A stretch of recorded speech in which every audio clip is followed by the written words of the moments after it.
भिन्न भिन्न व्यक्तियों में स्वभाव में अंतर क्यों होता है? यह बात श्रीमद् भागवत गीता के 14वें अध्याय में बताई गई है। सत्वं रजस्तम इति गुणः प्रकृति संभवा निबध्नन्ति महाबाहो देहे देहिनमव्ययम्।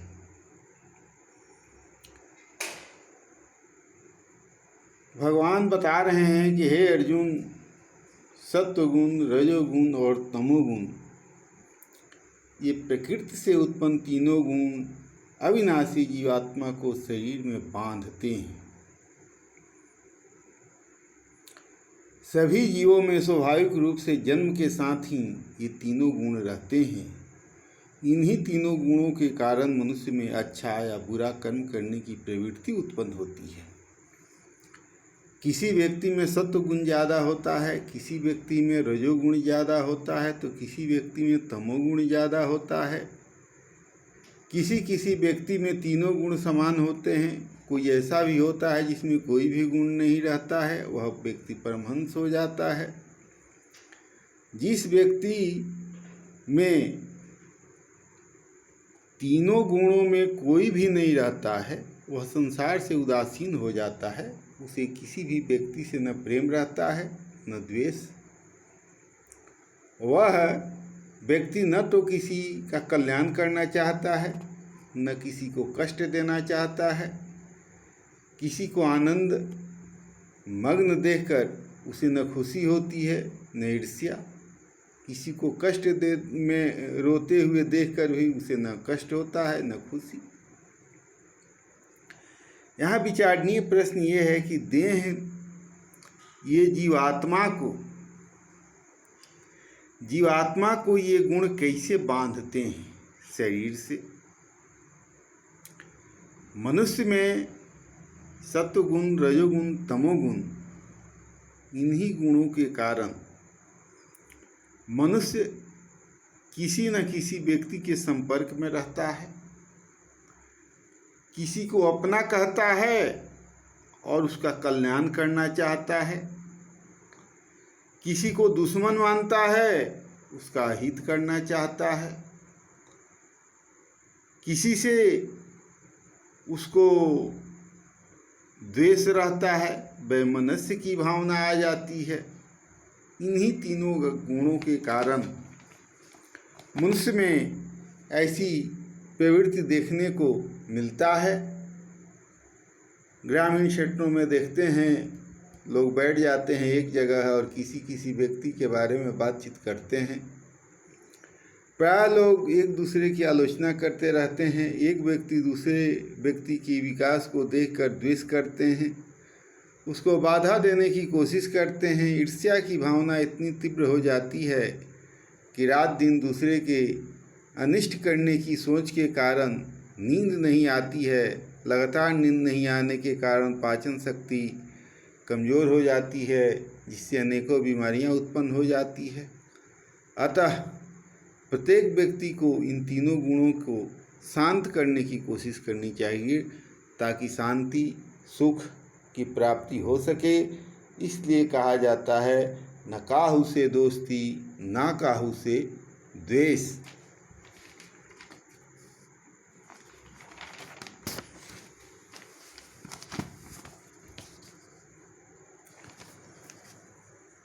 अगले श्लोक में कहा गया है, तत्र सत्वं निर्मलत्वात् प्रकाशकम् अनामयं सुख संगेन बध्नाति ज्ञान संगेन चानघ।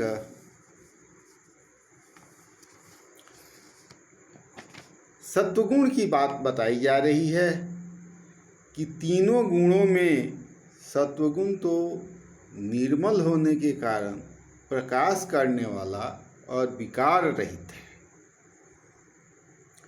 वह सुख के संबंध से और ज्ञान के संबंध से, अर्थात उसके अभिमान से बांधता है। प्रत्येक व्यक्ति में सत्वगुण, रजोगुण और तमोगुण, ये तीनों गुण रहते हैं। तीनों गुणों का प्रभाव ही मानव के स्वभाव, उसके कर्मों पर पड़ता है। जिस व्यक्ति में जो गुण ज़्यादा रहता है, उसके अनुसार ही वह कर्म करता है। यह सत्वगुण की विशेषता बताई जा रही है कि वह ज्ञान जो सत्वगुणी होता है वो ज्ञान अर्जित करना चाहता है। ज्ञान से सत्वगुणी व्यक्ति के अंदर अभिमान आता है। इस तरह से जब सत्वगुण का ज़्यादा शरीर में असर रहता है तो ज्ञान का भी अहंकार गलत चीज़ है। और ज्ञान का जो अहंकार है कि हम ज्ञानी हैं,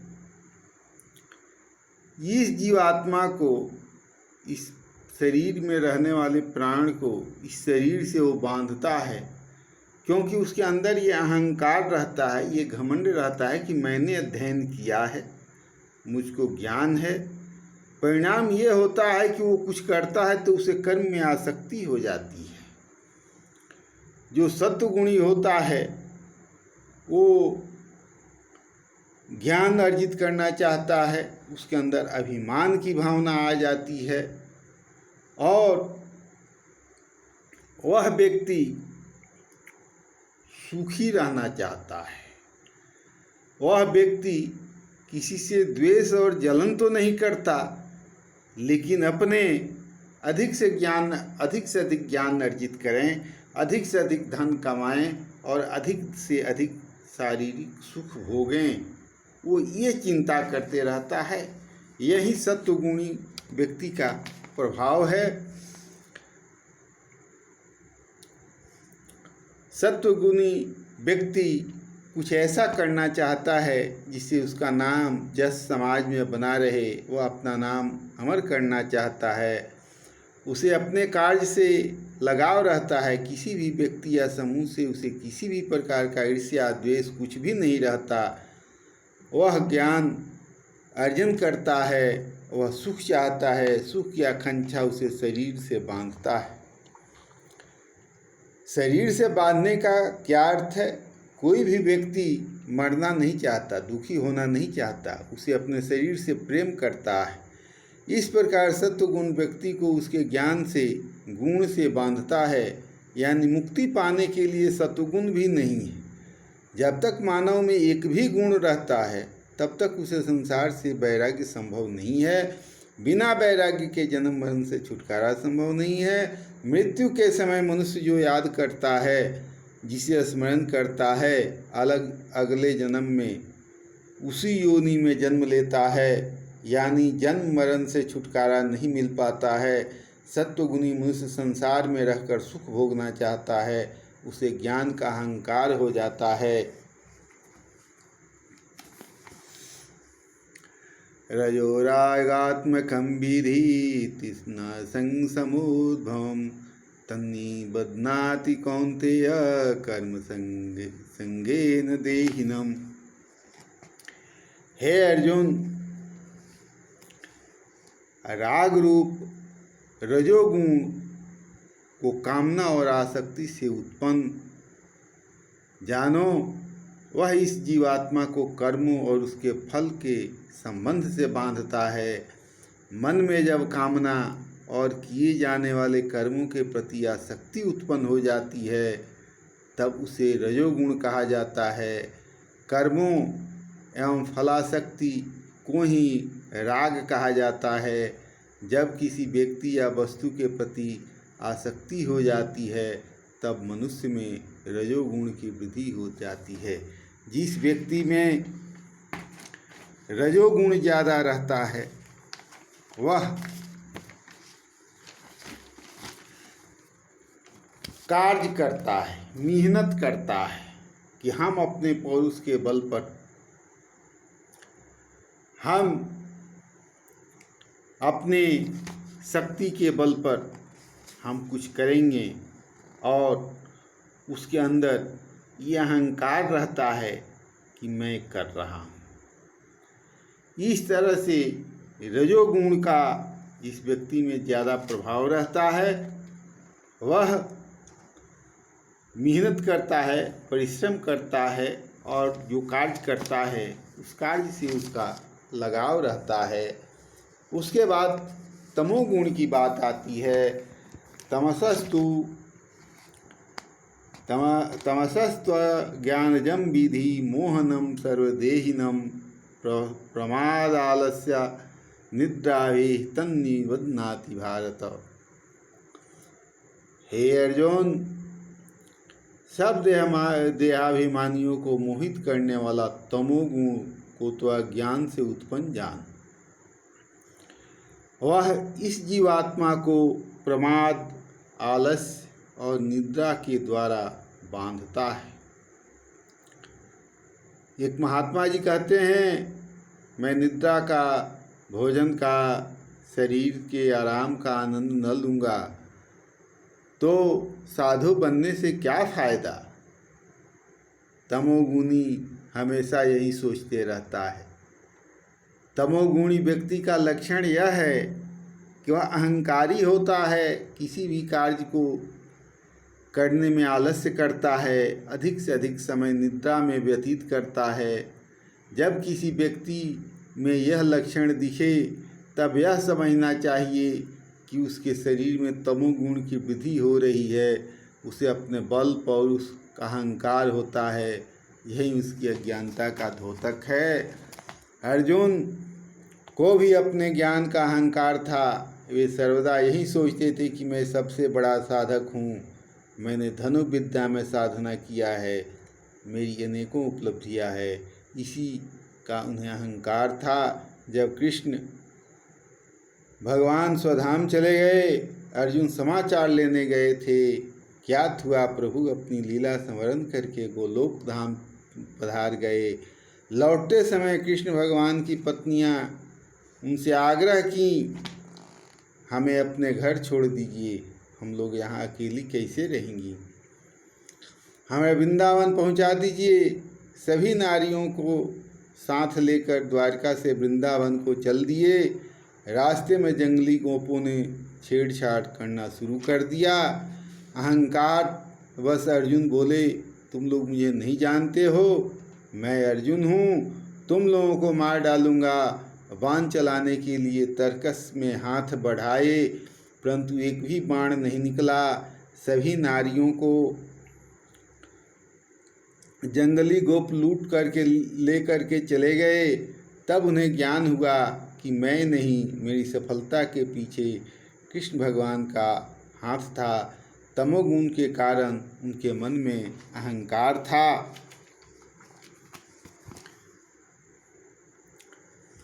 सत्वं सुखे संजयति रजः कर्मणि भारत, ज्ञानमावृत्य तु तमः प्रमादे संजयत् संजयत्युतः। हे अर्जुन,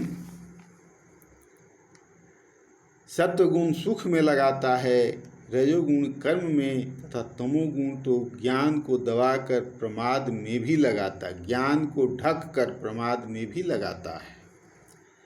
इन तीनों गुणों का मनुष्य के स्वभाव पर क्या प्रभाव पड़ता है। जिस व्यक्ति में सत्वगुण ज़्यादा रहता है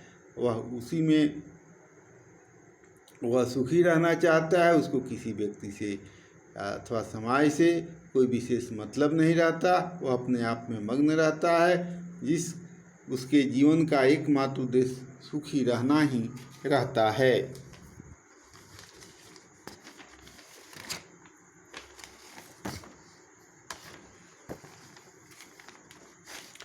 यहाँ ध्यान देने की बात है कि ये सत्वगुण, रजोगुण, तमोगुण, इन तीनों गुणों के कारण मनुष्य का स्वभाव अलग अलग होता है और इन्हीं गुणों के कारण मनुष्य अपने आप में सीमित रहता हो, चाहे दूसरे से कोई मतलब रखता हो, चाहे किसी से ईर्ष्या, जलन, द्वेष रखता हो। यही तीनों कारण हैं। इसलिए जब कोई गुण बढ़ जाता है किसी व्यक्ति में तो उसके अनुसार वो कार्य करने लगता है। कोई जरूरी नहीं है कि किसी व्यक्ति में सत्व गुण ज़्यादा है तो हमेशा सत्व गुण ही ज़्यादा रहेगा, रजोगुण ज़्यादा है तो हमेशा रजोगुण ही ज़्यादा रहेगा, और तमोगुण ज़्यादा है तो तमोगुण ही ज़्यादा रहेगा। ऐसी कोई बात नहीं है। ये तीनों गुण हैं, कभी कोई बढ़ जाता है कभी कोई बढ़ जाता है। इसीलिए देखा जाता है कि मनुष्य के स्वभाव में समय समय पर परिवर्तन होते रहता है। जो गुण ज़्यादा हुआ उसके अनुसार उसका स्वभाव बदल गया, उसका कार्य प्रणाली बदल गया, उसके अनुसार उन लोगों के साथ व्यवहार करना उसका बदल गया। इसलिए आवश्यकता इस बात की है कि मनुष्य अपने अंदर सत्व गुण को बढ़ावे। लेकिन सत्य तो यही है कि त्रैगुण्य विषया लोका नैस्त्रैगुण्यम भवा अर्जुन। भगवान अर्जुन से कहते हैं कि देखो अर्जुन, इस संसार में लोग तीनों गुण वाले होते हैं, माने कोई ना कोई गुण, तीनों में कोई ना कोई गुण रहेगा जरूर, और उसके अनुसार यह जीवात्मा इस शरीर को प्रेरित करती है कोई विशेष कार्य करने को। बध्नाति देहे भारत,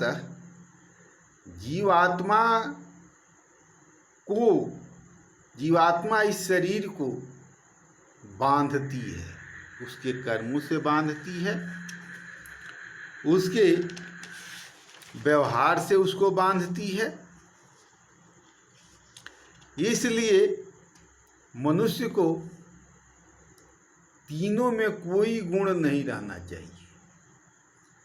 यदि आप भगवान की भक्ति करना चाहते हैं, चाहे आप सगुण ब्रह्म की उपासना करें, चाहे निराकार ब्रह्म की उपासना करें, सगुण ब्रह्म की उपासना आसान होती है, निराकार को कठिन बताया गया है। निराकार में कष्ट होता है, मेहनत होता है। मनुष्य का दिमाग चंचल होने के चलते वो स्थिर नहीं हो पाता है। लेकिन जब हम उसको एक निश्चित आकार दे देते हैं और उसके बाद से उसकी आराधना शुरू करते हैं, तब उसमें हमारा मन लगता है, उसमें मन नियंत्रित होता है। इसलिए साकार ब्रह्म की उपासना करना सही बताया गया है, अच्छा बताया गया है। कृष्ण भगवान कहते हैं, हे अर्जुन, तीन गुण तो सब में होता है और तीनों गुणों में दोष है कि वो शरीर, आत्मा को शरीर से बांधता है। बांधने का मतलब है कि आदमी का इस शरीर से, आत्मा इस शरीर को अपना घर समझती है और इसको साधन मानती है। कोई भी आदमी मृत्यु को पसंद नहीं करता है। अधिक से अधिक समय तक हम जीवित रहें। ये तीनों गुण जो हमारे शरीर के अंदर हैं, इनमें जो गुण ज़्यादा है उसको, उसके अनुसार कार्य हम करें और अधिक से अधिक समय तक करते रहें। यही ये जीवात्मा इस शरीर को बांधती है। यदि आपके अंदर ये भावना, तीनों में कोई गुण नहीं रहे, तब आप स्वतंत्र हो गए। हमको न ज्ञान की जरूरत है, न हम सुख चाह रहे हैं। रजोगुणी है, हम कोई कार्य नहीं करना चाहते हैं। यदि रजोगुणी है तब तो करेंगे ही, हम कुछ नहीं करना चाहें। तमोगुणी है, हमको किसी प्रकार का अहंकार नहीं, हमको किसी प्रकार का ज्ञान नहीं, तो तमोगुण का नाश हो जाए। तो कहने का अर्थ है कि जब तक ये तीनों गुण मनुष्य के शरीर से समाप्त नहीं होंगे, तीनों गुणों का मनुष्य नाश नहीं करेगा, तब तक भगवान की भक्ति उससे हो ही नहीं पाएगी। वो हमेशा किसी न किसी बात को लेकर के सांसारिकता में हमेशा रमा रहेगा। भगवान इसीलिए अर्जुन से कहते हैं कि देखो ये 3 गुण हैं और ये मानव का स्वभाव है, जन्म से ही ये तीनों गुण मनुष्य में विद्यमान रहते हैं और इन तीनों गुणों में कोई ना कोई खामियां हैं जिनके वजह से इस शरीर से ये जीवात्मा प्रेम करता है। जब ये तीनों गुण खत्म हो जाएंगे, कुछ नहीं रहेगा, तीनों गुणों में कोई गुण नहीं रहेगा, तब भगवान की भक्ति होगी और मरते समय कुछ भी याद नहीं रहेगा। याद और कौन रहेगा? तो वही कृष्ण भगवान की सांवली सलोनी सूरत, और कुछ याद नहीं रहेगा। परिणाम ये होगा कि मुक्ति मिलेगी, निश्चित रूप से मुक्ति मिलेगी, क्योंकि जब अंत समय आएगा और ये तीनों गुणों में कोई भी गुण नहीं रहेगा मनुष्य के अंदर, तब उसे शांति मिलेगी। और जब संसार की याद नहीं रहती है तब मनुष्य को भगवान की ही याद आती है। और संसार की याद कब समाप्त होती है? जब तीनों गुण समाप्त हो जाते हैं। अब ये संसार में मेरा कोई नहीं है, अब मुझको कुछ नहीं करना है, अब मुझको कुछ लेना देना नहीं है संसार से। यही भावना जब मनुष्य के अंदर आ जाती है, इसी को कहा जाता है कि तीनों गुण जो प्रकृति से मनुष्य के शरीर के अंदर हैं, ये तीनों गुण समाप्त हो गए। इसी को इन गुणों का नाश कहा जाता है। ये बात मैंने बताया कि मनुष्य शरीर से प्रेम क्यों करता है और उसका स्वभाव किसी के प्रति कैसे रहता है। इसको अगर आपको अच्छा लगे तो इसको लाइक कीजिए, सब्सक्राइब कीजिए और इसको दूसरे को शेयर कीजिए, फेसबुक पर शेयर कीजिए, मैसेंजर के द्वारा भेजिए, इंस्टाग्राम पर, अन्य माध्यमों से इसको शेयर कीजिए ताकि अधिक से अधिक लोग जान सकें। और गीता के बारे में जो भ्रम है लोगों में, इस भ्रम को हटाने के लिए ही मैंने यह कार्यक्रम शुरू किया है कि जब जब समय आता है तब तब मैं इसको अपलोड करता हूँ यूट्यूब पर, ताकि अधिक से अधिक लोग इसको देख सके, अधिक से अधिक पढ़ सके और इसके भ्रांति जो है, गलतफहमी जो है, उसको दूर किया जा सके। धन्यवाद।